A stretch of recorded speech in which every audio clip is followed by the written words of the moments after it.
Halo Sobat Analis, siapa yang sudah pengen nge-lab di lab volumetri? Nah, sabar ya.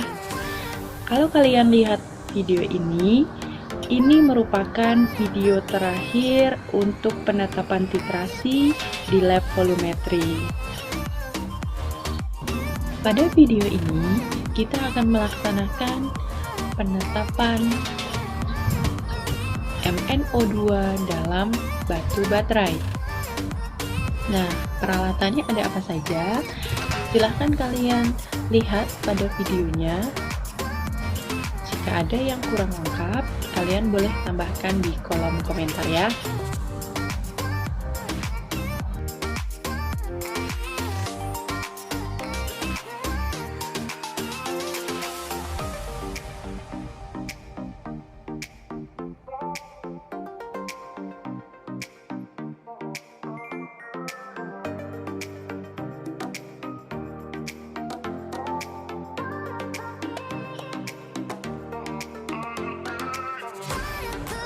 Jangan lupa, untuk memulai praktikum kali ini, kita harus membuat bagan terlebih dahulu. Nah, silahkan kalian siapkan bagan kerjanya, lalu perhatikan langkah-langkah berikut ini. Yang pertama, kita harus menimbang. Nah, step-step menimbang kalian sudah pelajari di lab gravimetri, jadi di sini saya hanya akan mengikuti langkah-langkahnya. Jangan lupa untuk datarkan neracanya, kemudian cek juga status kalibrasinya yang ada di atas neraca. Nah, kemudian kita bersihkan sedikit untuk neracanya. Kita bersihkan bagian dalamnya, kemudian jika perlu kita bersihkan juga di bagian luarnya.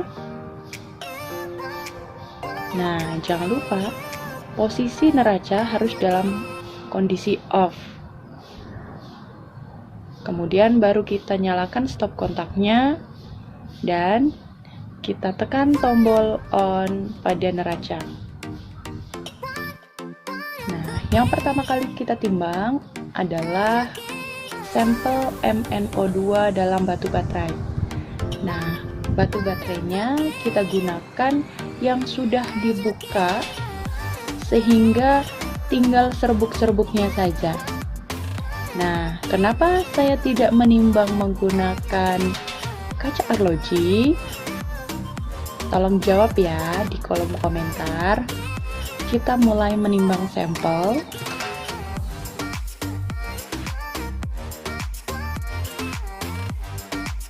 Step yang kita lakukan adalah menambahkan sampel batu baterai sebanyak 0,2 gram.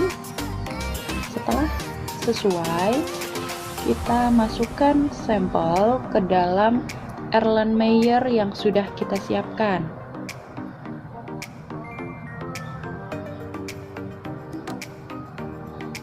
Setelah semua sampel masuk ke dalam Erlenmeyer, kemudian kita timbang kembali si kertas minyak.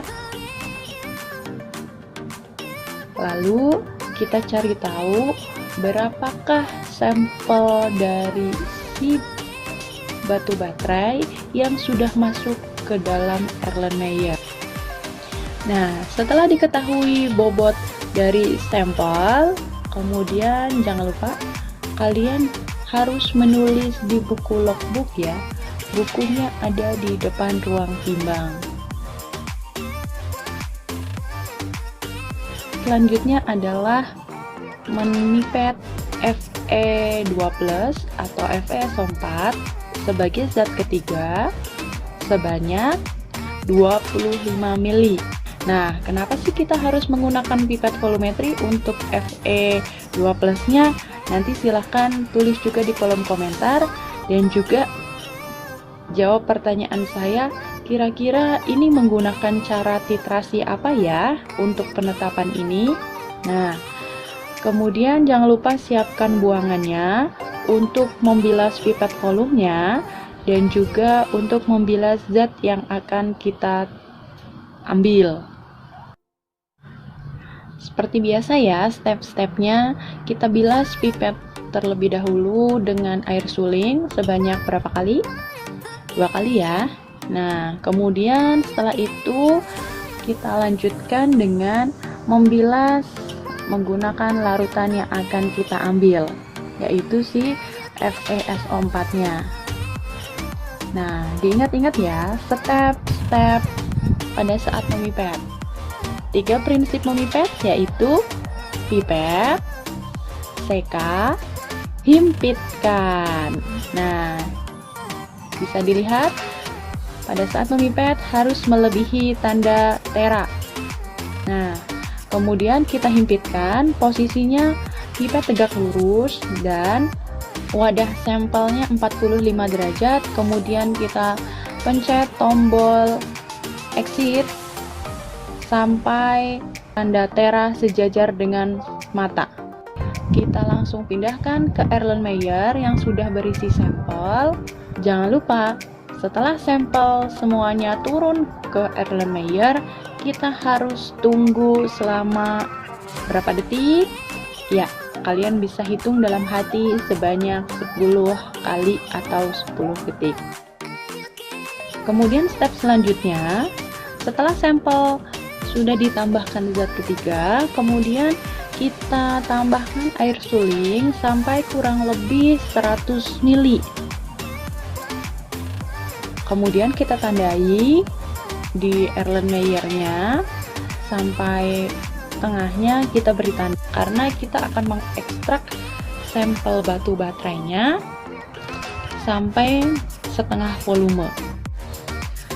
Step berikutnya, agar pekerjaan kita efektif, sambil menunggu sampel yang kita didihkan sampai setengah volume, kita melakukan pekerjaan yang lain, yaitu mengerjakan blanko. Nah, jadi pada penetapan kali ini yang akan kita kerjakan ada 3 hal. Yang pertama, kita harus melakukan standarisasi. Step yang kedua, kita akan melakukan penetapan batu baterainya. Nah, yang ketiga, kita harus melakukan blanko. Apakah kalian tahu apa itu blanko? Dijawab di kolom komentar ya. Dengan memipet FeSO4 sebanyak 25 ml, kemudian langsung dimasukkan ke dalam Erlenmeyer tanpa ditambahkan apapun. Sama juga si blanko ini kita didihkan sampai setengah volume. Sambil menunggu kedua sampel kita ready, apa sih yang harus kita lakukan? Nah, kita bisa menyiapkan titran yang ada di buret.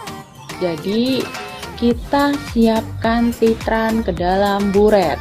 Oke. Nah, untuk step-step ini sebenarnya kalian bisa bolak-balik.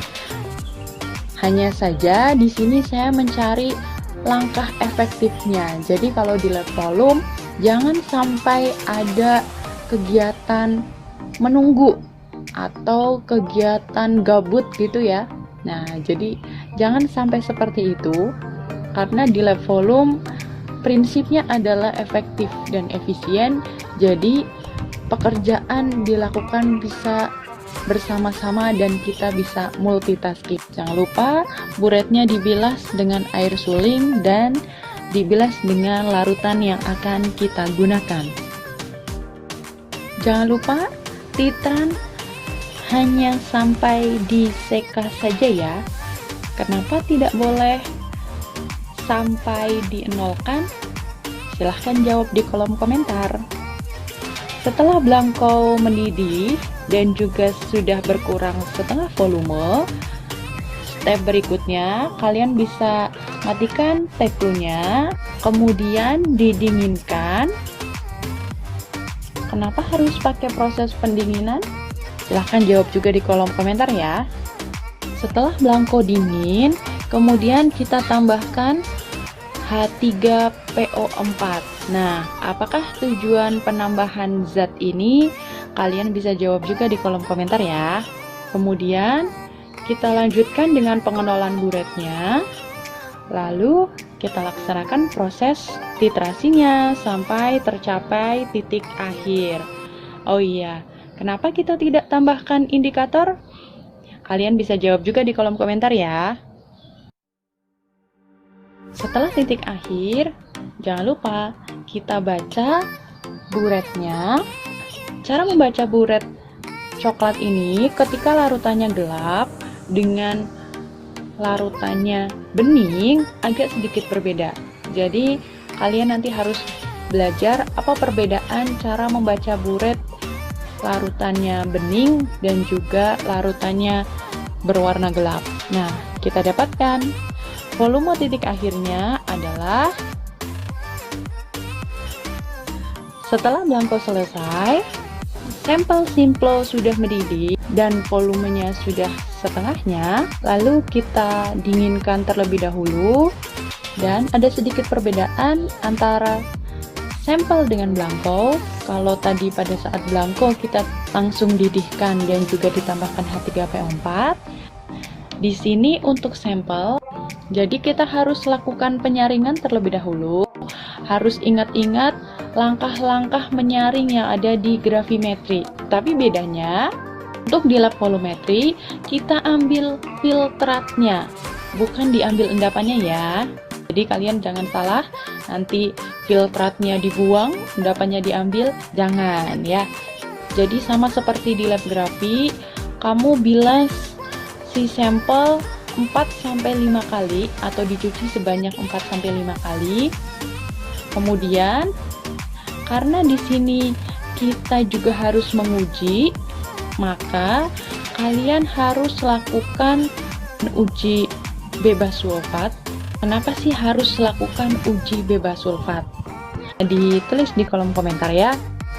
Nah, langkah-langkah ujinya kalian ingat-ingat lagi langkah yang ada di gravimetri seperti apa. Saya tidak akan jelaskan lebih lanjut karena kalian sudah lebih jago begitu ya.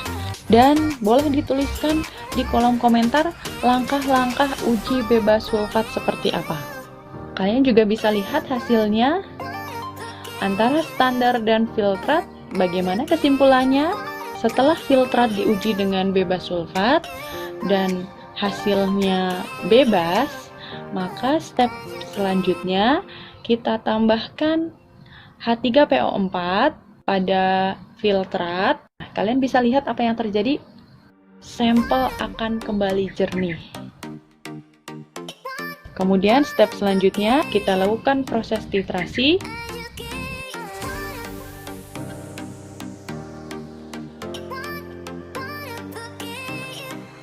Sampai dengan titik akhir. Kemudian setelah tercapai titik akhir, jangan lupa kita baca volume titrannya. Volume titrannya adalah sekian. Setelah didapatkan volume Simplo, maka step selanjutnya kita juga harus mengerjakan untuk yang Duplo.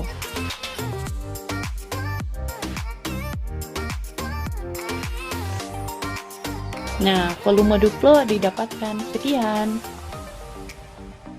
Itu tadi adalah step-step penetapan MnO2 dalam batu baterai. Nah, gimana komentarnya? Akhir kata, wassalamualaikum warahmatullahi wabarakatuh.